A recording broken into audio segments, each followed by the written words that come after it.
What if the very first sound you hear on the morning of Eid is not just a call, not just a tradition, but a declaration that your entire month has reached its final test, a moment that quietly asks a question no one else can answer for you? Was it accepted? As the night of Ramadan fades and the world begins to stir, a voice rises into the stillness, Allahu Akbar, Allahu Akbar, Allahu Akbar. And suddenly the atmosphere changes, as if the air itself carries meaning, as if every repetition is pulling something deep from within the believer and placing it before Allah. Before we go deeper into this, take a moment to connect. Thank you for being here with Islamic Insight Channel. It truly means something that you chose to listen and reflect. So share where you are watching from, and if your heart finds peace in reminders like this, subscribe and stay connected, because these words are not just information, they are reminders that shape the soul. Now listen carefully, because this Takbir is not just about announcing Eid, it is about completing a journey.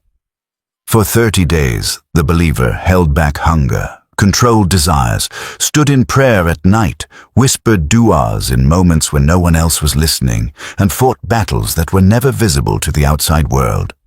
And then suddenly, it ends. No more fasting, no more Taraweeh, no more that intense rhythm of worship.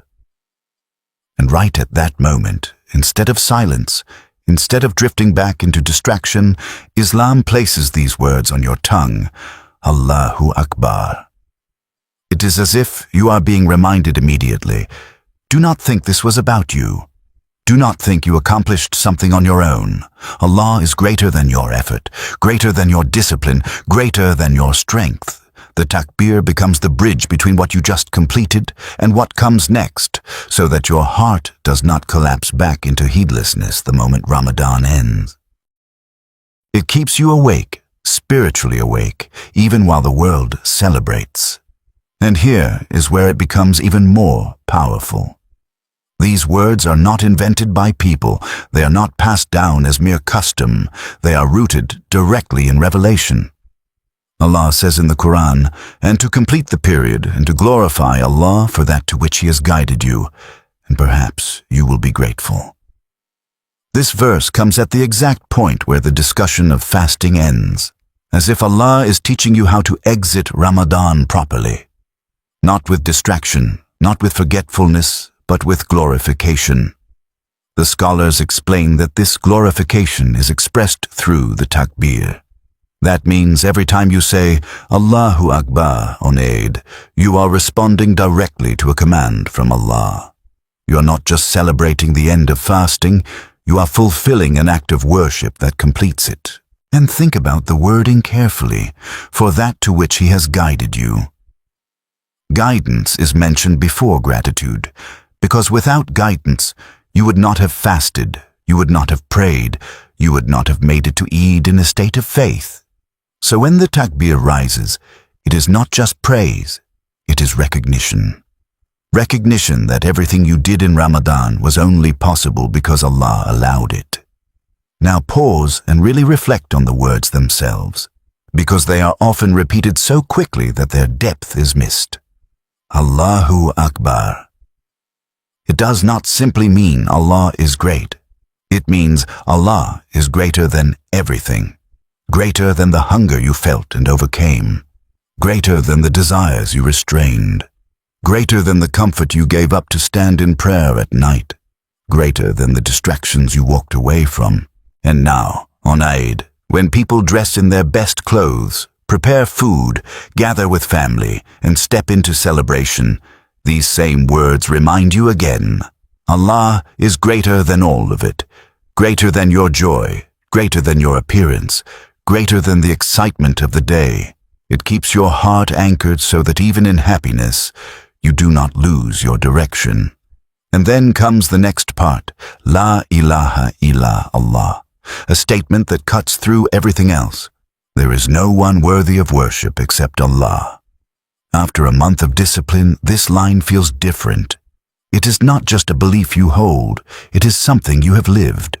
You proved it every time you chose obedience over desire, every time you chose remembrance over distraction. And finally, wa lillahil hamd. All praise belongs to Allah. Not some praise, not partial praise, but all of it. Praise for allowing you to reach Ramadan. Praise for giving you the strength to complete it. Praise for bringing you to Eid, and praise for whatever comes next. It is a complete cycle of recognition, belief, and gratitude wrapped into a few simple words. This is why the Takbir feels different on Eid. It is not empty repetition. It is the voice of a believer who has just come out of a month of transformation, standing at the edge of acceptance, hoping, wondering, and yet declaring with certainty that Allah is greater than everything they just experienced. And that is what makes these words so powerful.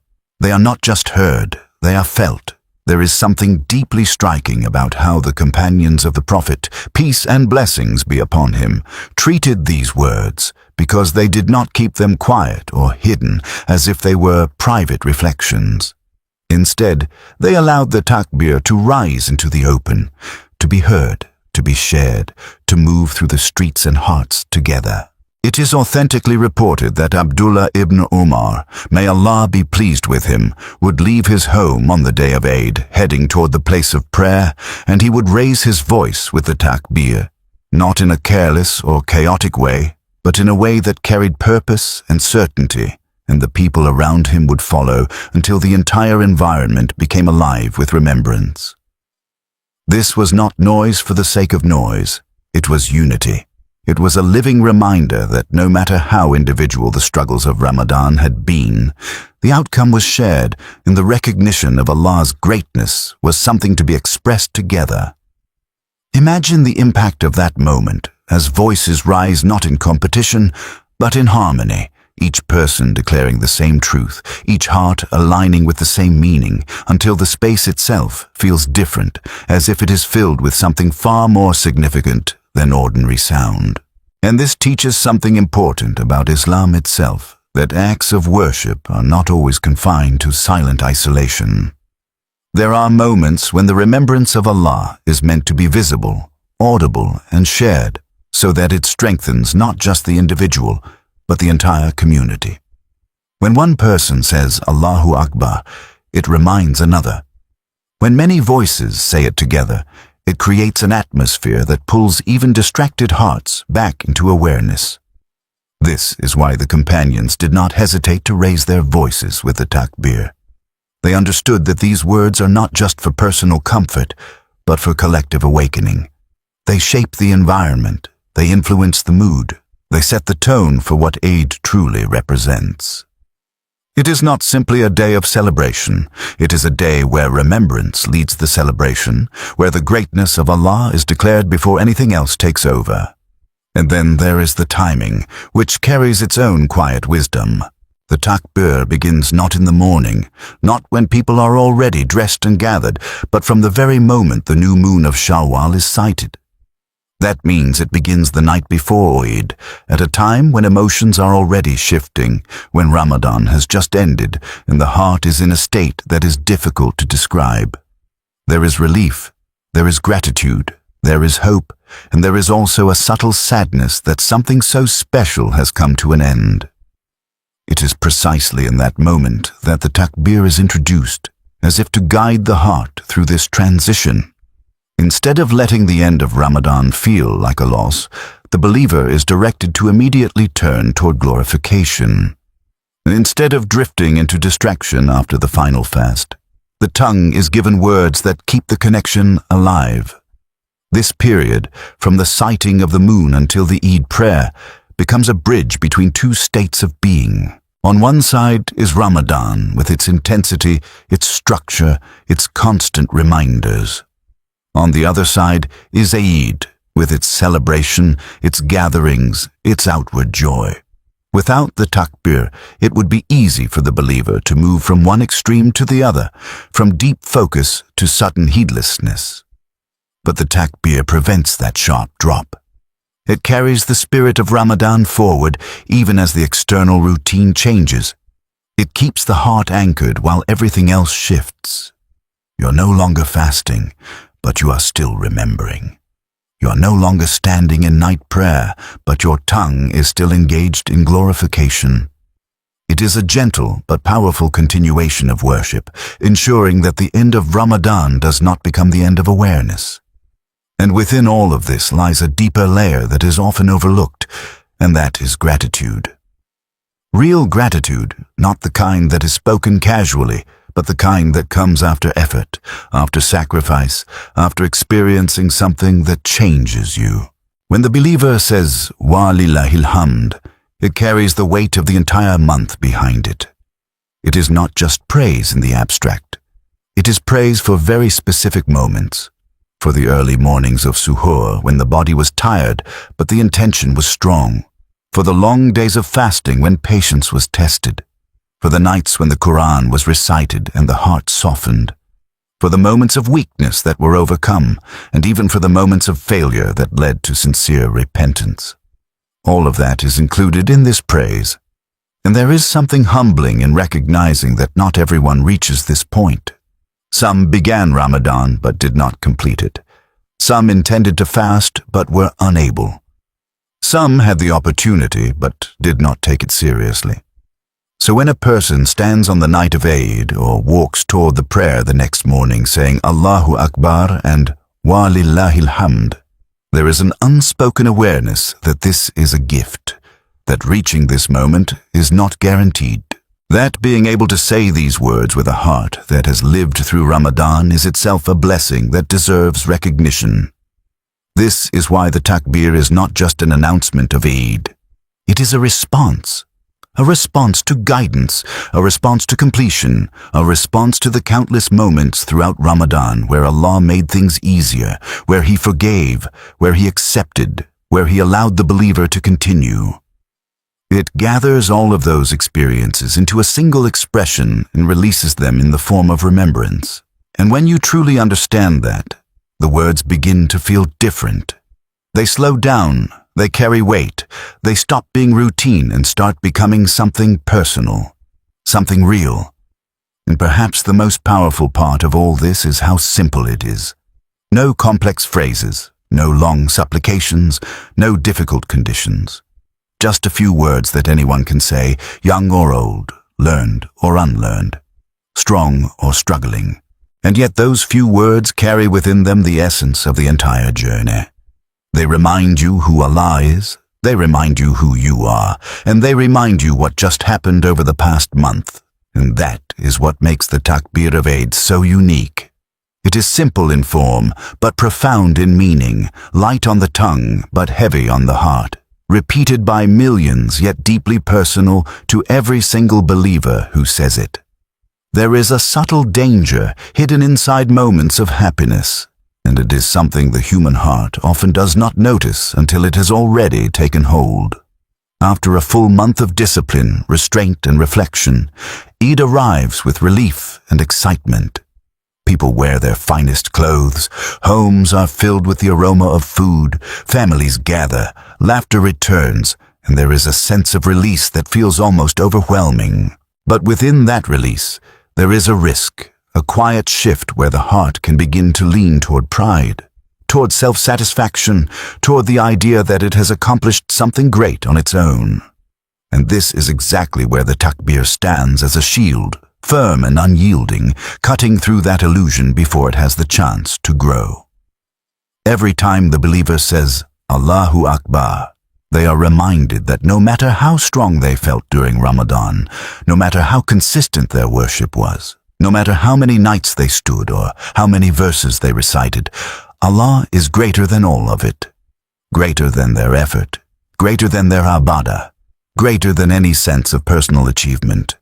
It brings the heart back down to its rightful place, not in humiliation, but in clarity, in truth, in balance. Because the reality is simple and profound at the same time. If Allah had not allowed it, none of it would have happened. If He had not given strength, the fast would have been broken. If he had not given patience, the nights would have been abandoned. If he had not opened the heart, the Quran would have remained distant words instead of a source of reflection. So when the believer repeats the Takbir on Eid, it becomes a quiet correction of the ego. It is a way of saying, this was never about me. This was never my achievement. This was a mercy given to me, an opportunity placed in my hands, and now I stand here not claiming success, but hoping for acceptance. That is a completely different state of mind, and it is one that protects the sincerity of everything that came before it. And then there is something even more powerful that begins to unfold when these words are not said alone, but together. Across cities, across villages, across countries, the same words rise from countless voices, all declaring the same truth. It does not matter what language a person speaks in their daily life. It does not matter what culture they come from. It does not matter how different their circumstances are. In this moment, all of those differences fade into the background, and what remains is a single shared identity. A servant of Allah, standing alongside millions of others, all saying Allahu Akbar with the same intention. There is a unity in that which is difficult to fully describe, because it is not forced, it is not organized by human design, it flows naturally from belief itself. This unity is something the companions understood deeply. When they raised their voices with the Takbir, it was not just about personal remembrance. It was about creating an environment where everyone felt connected to the same purpose. One voice would begin, another would follow, and soon it would spread, not as a performance, but as a shared declaration. And in that moment, social status disappears. Wealth does not matter. Age does not matter. Knowledge does not create separation. Everyone stands equal before Allah, repeating the same words, acknowledging the same truth. This is one of the quiet miracles of Islam, that something as simple as a few repeated phrases can dissolve barriers that would otherwise divide people so easily. And it is important to understand that this unity is not just symbolic. It has a real effect on the heart. When you hear others saying the Takbir, it strengthens your own remembrance. When you join in, it reinforces your sense of belonging. It reminds you that you are not alone in your worship, not alone in your struggles, not alone in your hope for acceptance. There is a shared journey here, even if each individual walked it in their own way during Ramadan. And now, at the end of it, everyone meets at the same point, lifting their voices together in gratitude and recognition. But even as this unity unfolds, the Takbir carries another responsibility, one that extends beyond the moment itself. Ramadan was never meant to be an isolated experience, something that begins and ends within a fixed period without leaving a lasting effect. It was meant to reshape the believer, to train the heart, to establish habits that continue beyond it. And the Takbir on Eid acts as a reminder of that purpose. It is as if it is saying, do not let this end here. Do not allow what you built over the past month to fade away so quickly. The discipline you developed, the connection you felt, the awareness you gained, all of it is meant to carry forward. This is why the Takbir appears at the exact moment when the risk of losing that connection is highest. The routine of Ramadan has ended. The structure that kept the believer focused is no longer there. Without something to anchor the heart, it would be easy to slip back into old patterns, to gradually forget the intensity of those nights, the sincerity of those du'as, the clarity of those moments of reflection. But the Takbir interrupts that process. It holds the heart in place just a little longer. It keeps the memory of Ramadan alive, not as something in the past, but as something that should continue to influence the present. And if you listen closely, there is a message within the repetition itself. Allahu Akbar, Allahu Akbar, Allahu Akbar. It is repeated again and again, as if to emphasize that this truth is not temporary. It does not belong only to Ramadan. It does not belong only to Eid. It belongs to every moment that follows. Whatever comes next in life, whether it is ease or difficulty, success or struggle, happiness or uncertainty, Allah remains greater than all of it. That is the lesson that the Takbir leaves behind. So when the voices eventually quiet down, when the Eid prayer is completed, when the day moves forward into its celebrations and gatherings, the real question is what remains in the heart. If the Takbir was understood, if it was felt, then it does not simply end. It continues quietly within, shaping how the believer sees the world, how they respond to challenges, how they carry themselves in moments of joy and moments of difficulty. It becomes more than a phrase, it becomes a perspective. A constant reminder that no matter what changes around you, there is one truth that does not change, and that is that Allah is greater than everything. There is something remarkable about how a few simple words can carry the weight of an entire belief system, and this becomes especially clear when you pause and reflect on the exact wording of the takbir that fills the air on Eid. Allahu Akbar, Allahu Akbar, Allahu Akbar, La ilaha illa Allah, Allahu Akbar, Allahu Akbar, Walillahil hamd. At first glance, it may seem repetitive, almost rhythmic in a way that people recite without thinking. But when you slow it down and truly listen, each part builds upon the other with precision and meaning. The repetition of Allahu Akbar is not accidental, it is reinforcement. It is as if the heart is being reminded again and again. Do not forget this truth. Do not let it fade, even for a moment. Allah is greater than everything you have just experienced, greater than everything you are about to experience, greater than anything that could ever compete for your attention or your attachment. Then comes the declaration that sits at the core of Islam itself. La ilaha illa Allah. There is no one worthy of worship except Allah. After a month of fasting, this statement is no longer just something you believe in theory. It is something you have practiced. You proved it in the quiet moments when no one else was watching, when you chose obedience over desire, when you turned away from what was easy and moved toward what was right. That is what gives this line its depth on Eid. It is no longer just a statement of belief. It is a reflection of lived experience. And then the takbir returns again to Allahu Akbar, as if to seal that declaration, to surround it with the constant reminder of Allah's greatness, before it concludes with Walillahil hamd, all praise belongs to Allah. Not some praise, not occasional praise, but all of it. Praise for what was easy and what was difficult.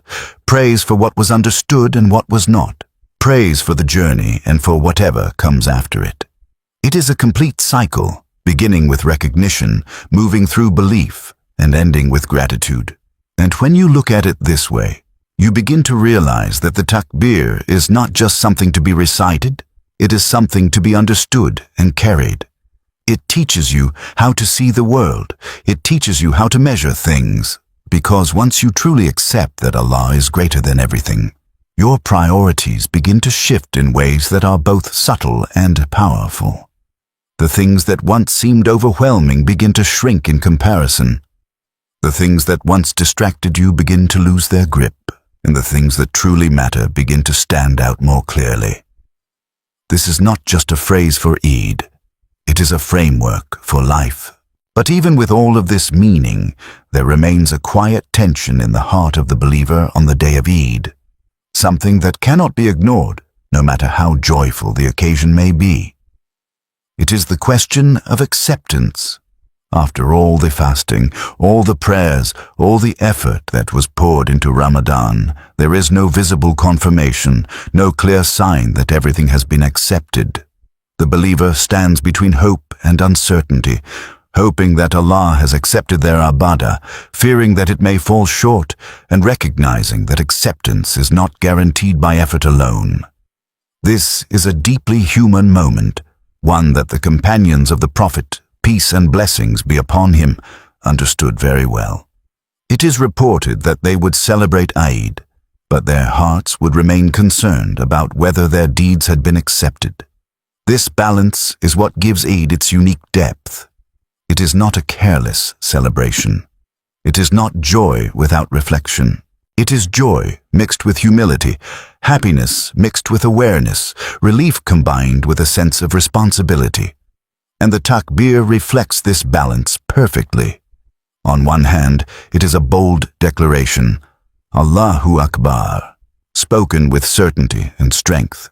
On the other hand, it carries within it an unspoken humility, because by declaring Allah's greatness, you are also acknowledging your own limitations. You are admitting that no matter how much you did, it is still small in comparison to what Allah deserves. This is why the Takbir feels different when it is understood. It is not loud in an empty way. It is full of meaning, full of reflection, full of hope. It is the voice of someone who has just completed a journey and now stands at its conclusion, not claiming success, but asking for acceptance, not celebrating themselves, but glorifying their Lord. And that is what protects the heart from becoming arrogant, even in a moment of celebration. And then, as the day moves forward and the Takbir gradually fades from the atmosphere, something important remains. The words may no longer be repeated as frequently. The gatherings may shift toward food and conversation. The rhythm of the day may change, but the meaning of the Takbir is not meant to disappear with it. In fact, this is where its true test begins. Because it is easy to say, Allahu Akbar, when everyone around you is saying it, when the environment supports it, when the moment itself is designed for remembrance. But what happens when that environment is gone? What happens when life returns to its normal pace? When challenges reappear, when distractions begin to compete for your attention again? This is where the echo of the Takbir should remain alive within you. Not necessarily on your tongue at every moment, but in your perspective, in the way you think, in the way you respond to life. When something difficult happens, the understanding that Allah is greater should bring stability to your heart. When something good happens, that same understanding should keep you grounded, reminding you that the blessing comes from Allah and not from your own ability. When you are faced with choices, the declaration, La ilaha illa Allah, should guide you, reminding you who you ultimately serve and what truly matters. In this way, the Takbir becomes more than a moment. It becomes a lens through which you view everything else. It shapes your reactions, it influences your priorities, it keeps your heart connected even when the intensity of Ramadan has passed. And this is perhaps the greatest sign that Ramadan has had an impact on you, that its lessons did not remain confined to a single month, but continued to live within you afterward. So as the final echoes of Allahu Akbar fade into the background of Eid, the real question is not whether you said it, but whether you understood it. Not whether your voice joined the crowd, but whether your heart carried the meaning. Because if it did, then those words will not disappear. They will stay with you in quiet moments, in difficult moments, in moments of joy and moments of uncertainty. They will remind you again and again, in ways both subtle and profound, that no matter what changes around you, no matter what you face in the days ahead, Allah is always greater. And the one who lives with that understanding has truly carried the essence of Eid beyond the day itself.